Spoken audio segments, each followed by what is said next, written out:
आप सभी का स्वागत है आपके अपने YouTube चैनल अभिषेक कोचिंग क्लासेस पर। आज हम फिर से आपके सामने उपस्थित हैं 5 का पंच, जो बनाएगा आपको पेपर का सरपंच और लगाएगा आपके पेपर पर पंच, उसकी एक नई वीडियो में, जिसमें आज हम स्टार्ट करने वाले हैं क्वाड्रेटिक इक्वेशन यानी द्विघात समीकरण। आज की वीडियो में हम लेकर के आए हैं विगत वर्षों में पूछे गए क्वाड्रेटिक इक्वेशन चैप्टर से कुछ इंपॉर्टेंट क्वेश्चंस, जो आने वाली परीक्षा में क्वेश्चंस उनके आने की बहुत ही ज़्यादा संभावना है। ऐसे क्वेश्चंस को हम लेकर के इस वीडियो में आए हैं। तो वीडियो शुरू करें, उन क्वेश्चंस को आपके सामने रखें। उससे पहले क्वाड्रेटिक इक्वेशन चैप्टर में जो भी फार्मूले होते हैं, जो मेथड होता है, उसको डिस्कस कर लेते हैं। उसके बाद क्वेश्चन सॉल्व करने के लिए आगे बढ़ते हैं। तो देखते हैं, सबसे पहले देखें क्या होता है। जो क्वाड्रेटिक इक्वेशन होती है, द्विघात समीकरण, उसका स्टैंडर्ड फॉर्म जो होता है, यानी जो मानक रूप होता है, वो होता है ax² प्लस का bx प्लस का c इक्वल्स टू 0। अब देखिए, क्वाड्रेटिक इक्वेशन में रूट निकालने के दो मेथड होते हैं। पहला मेथड होता है मिड टर्म डिवीजन मेथड यानी मध्य पद विभक्त, और दूसरा मेथड होता है क्वाड्रेटिक फार्मूला मेथड, जिसको हम लोग श्रीधराचार्य विधि भी बोलते हैं। श्रीधराचार्य फार्मूले से उसको हम सॉल्व करते हैं। तो देखिए, सबसे पहले मिड टर्म डिवीजन मेथड में करते क्या है कि x² का जो कोएफिशिएंट होता है, उसको हम कांस्टेंट से करा देते हैं मल्टीप्लाई। आ जाएगा आपका ac। जो भी नंबर यहां पर आए, उसके ऐसे दो फैक्टर हम लोग करते हैं जिसकी मल्टीप्लाई कराने पर यही नंबर आए। और यहां पर सिंबल देख लेते हैं, अगर सिंबल प्लस होगा तो दोनों को प्लस करने पर, अगर माइनस होगा तो दोनों को माइनस करने पर बीच वाला नंबर आना चाहिए। ये होता है हमारा मिड टर्म डिवीजन मेथड। अगला मेथड जो आपका होता है श्रीधराचार्य फार्मूला, उसमें सबसे पहले हमें क्या करना होता है, डिस्क्रिमिनेंट निकालना होता है, यानी विविक्त कर। और विविक्त कर का फार्मूला होता है d equals to b² minus का 4ac। अब देखिए, इसमें करना क्या होता है कि कोई भी क्वाड्रेटिक इक्वेशन दिख गई तो हमें बिना कुछ सोचे समझे उसके रूट नहीं निकालने लगना है।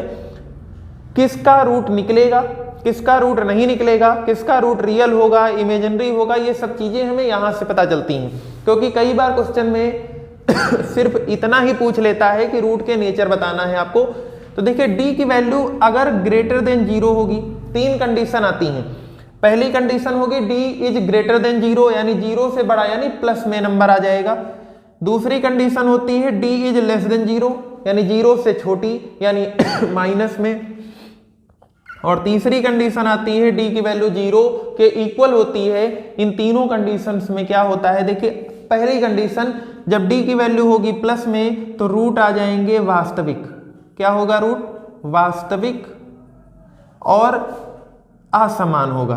वास्तविक और असमान, यानी इंग्लिश में अगर हम बोलें रियल और अनइक्वल, रियल एंड अनइक्वल।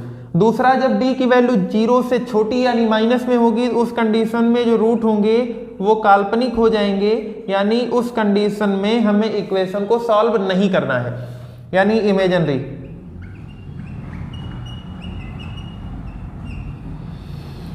तीसरी कंडीशन जब आती है, d की वैल्यू 0 हो जाती है, उस कंडीशन में भी रूट जो होते हैं वो वास्तविक होंगे, और वास्तविक के साथ साथ समान भी होंगे, यानी दोनों रूट जो होंगे वो बराबर होंगे। ठीक है ना, यानी आ जाएगा आपका रियल एंड इक्वल। ये 3 कंडीशन आपकी बनती हैं। जब d की वैल्यू आ जाए, तब आपको लगाना है श्रीधराचार्य फार्मूला। और फार्मूला होता क्या है, x इक्वल्स टू माइनस का b plus minus under root के अंदर d अपॉन में 2a। ये फार्मूला आपको यहां पर लगाना है। देखिए, कई जगह या कई टीचर्स जो होते हैं वो फार्मूला आपको बताते हैं x इक्वल्स टू माइनस का b plus minus under root के अंदर b² माइनस का 4ac अपॉन में 2a।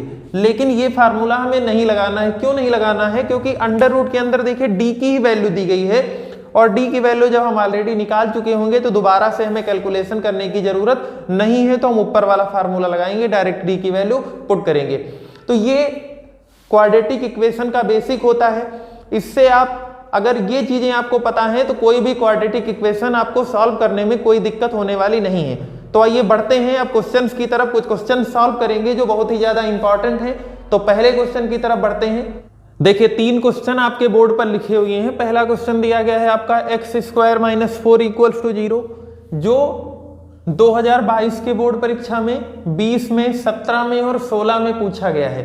ठीक है। दूसरा क्वेश्चन आपके बोर्ड पर लिखा हुआ x² - 2x + 1 = 0, ये भी 2023 और 2018 में पूछा हुआ क्वेश्चन है। और तीसरा क्वेश्चन है आपका x² - 3x - 10 = 0, 2023 में पूछा गया क्वेश्चन है।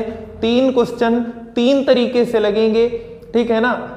वैसे तो बेसिक मेथड एक ही है आपका, इसमें मिड टर्म डिवीजन लगाना है, लेकिन और भी तरीके इसमें बताएंगे हम। देखिए कैसे करेंगे इनको।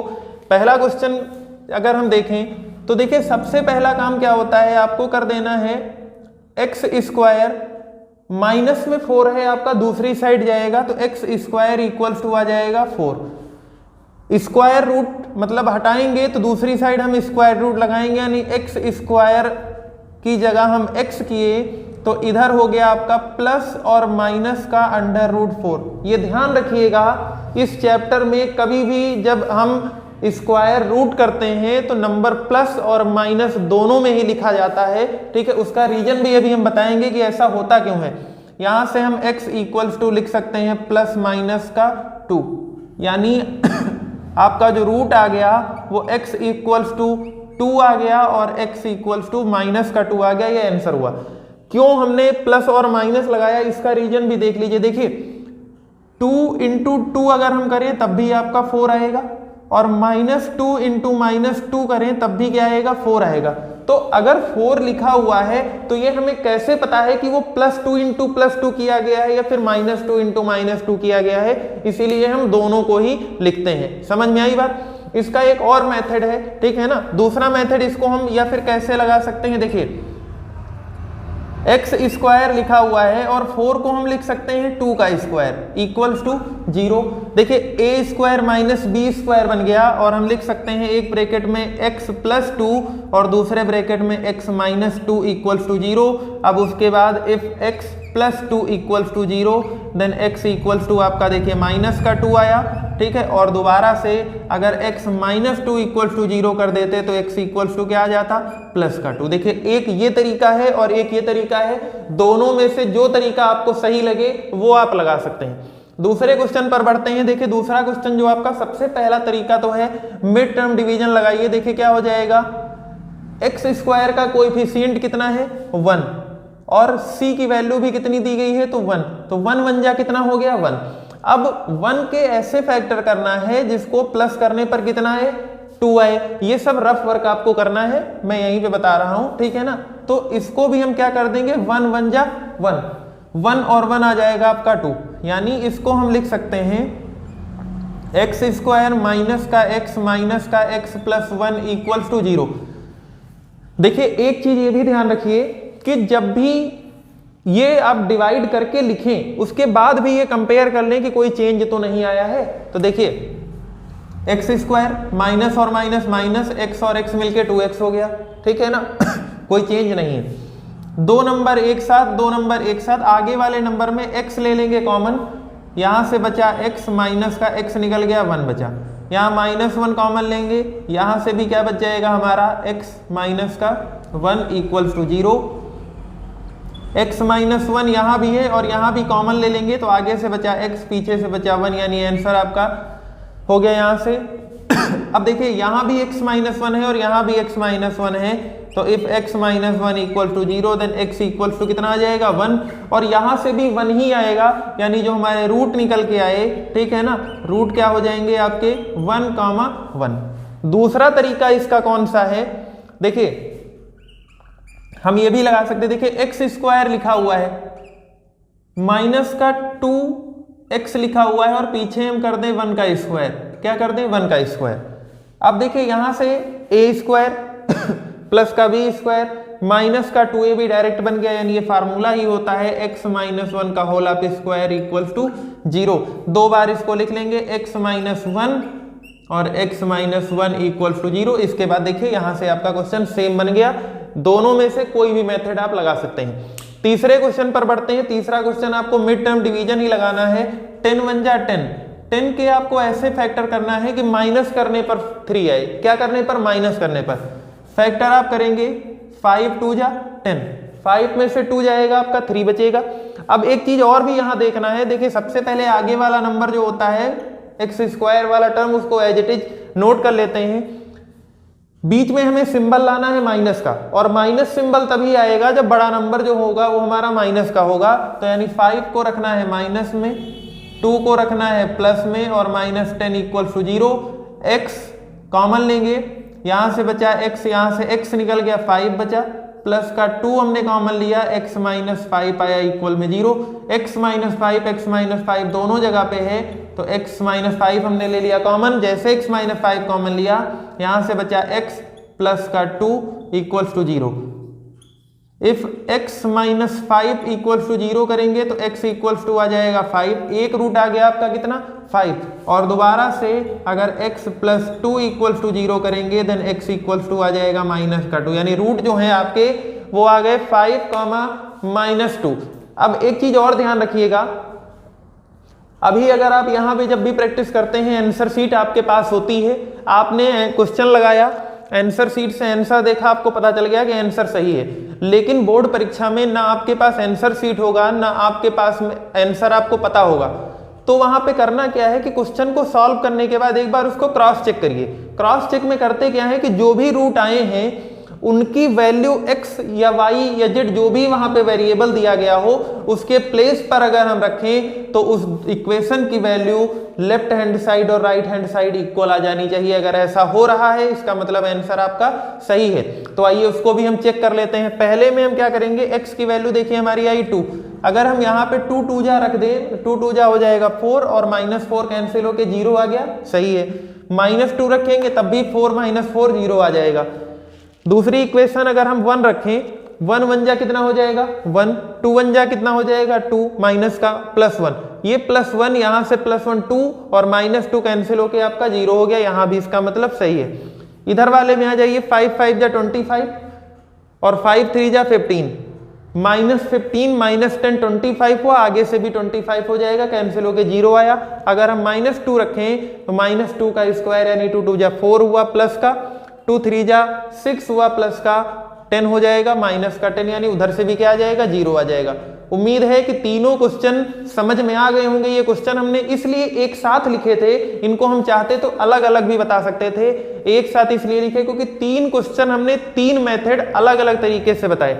पहले में हमने एक फार्मूला लगाया a² - b² का, दूसरे में हमने फार्मूला लगा दिया a - b का होल ऑफ स्क्वायर, और तीसरा मिड टर्म डिवीजन। बढ़ते हैं अगले क्वेश्चन की तरफ। देखिए अगला क्वेश्चन दिया गया है, यदि x² + 2x - p = 0 का एक हल -2 है तो p का मान ज्ञात करना। If one root of x² + 2x - p = 0 is -2 then find the value of p। जब भी कोई ऐसा क्वेश्चन आता है, ये हमेशा ध्यान रखिए, अभी इसके पहले वाले क्वेश्चन में हमने बताया कि जो रूट आते हैं उनकी वैल्यू अगर हम x या y या जो भी वेरिएबल हो उसके प्लेस पर पुट कर दें तो इक्वेशन जो होती है वो दोनों साइड की इक्वल आ जाती है। यानी हम ये कह सकते हैं पुट x = -2, ठीक है ना। तो ये क्या हो जाएगा, x जो दिया गया है उसकी जगह हो जाएगा -2 का स्क्वायर प्लस का 2 × -2 - p = 0। देखिए जहां जहां x था वहां वहां हमने -2 रख दिया, 2 2 जा आपका 4 हुआ, प्लस और माइनस आपका ये माइनस हो जाएगा, ये भी हो जाएगा 2 2 जा 4 माइनस का p = 0, 4 से 4 आपका कैंसिल हो जाएगा, -p = 0 हो जाएगा, तो p = भी कितना हो जाएगा 0, यानी p की वैल्यू कितनी आ गई 0 आ गई। समझ में आई बात। चलिए बढ़ते हैं अगले क्वेश्चन की तरफ। देखिए अगला क्वेश्चन दिया गया है, सेम वैसे ही क्वेश्चन दिया गया है, 2x² + ax + 6 = 0, इसका एक रूट दिया गया है 2, तो इसमें भी क्या पुट करेंगे, x = 2 पुट कर देंगे। जैसे पुट करेंगे तो 2 हुआ, x के प्लेस पर भी 2 पुट कर दिया, a × 2 प्लस का 6 = 0। देखो 2 2 जा 4 और 4 2 जा हो गया 8 प्लस का 2a प्लस का 6 = 0, तो 2a प्लस का 14 = 0, 2a प्लस में है 14 उधर जाएगा माइनस में, a की वैल्यू आ जाएगी -14/2 कैंसिल हो गया, a की वैल्यू कितनी आ गई -7, यानी a की वैल्यू यहाँ पे क्या हो जाएगी -7। उम्मीद है कि वीडियो समझ में आई होगी। अगर वीडियो समझ में आई हो, क्वेश्चंस अच्छे लगे हों, तो आप वीडियो को लाइक कर दीजिए और हमारे चैनल को अगर अभी तक आपने सब्सक्राइब नहीं किया है तो हमारे चैनल को भी सब्सक्राइब कर दीजिए। मिलते हैं अगली वीडियो के साथ, तब तक के लिए अपनी पढ़ाई को जारी रखिए। धन्यवाद।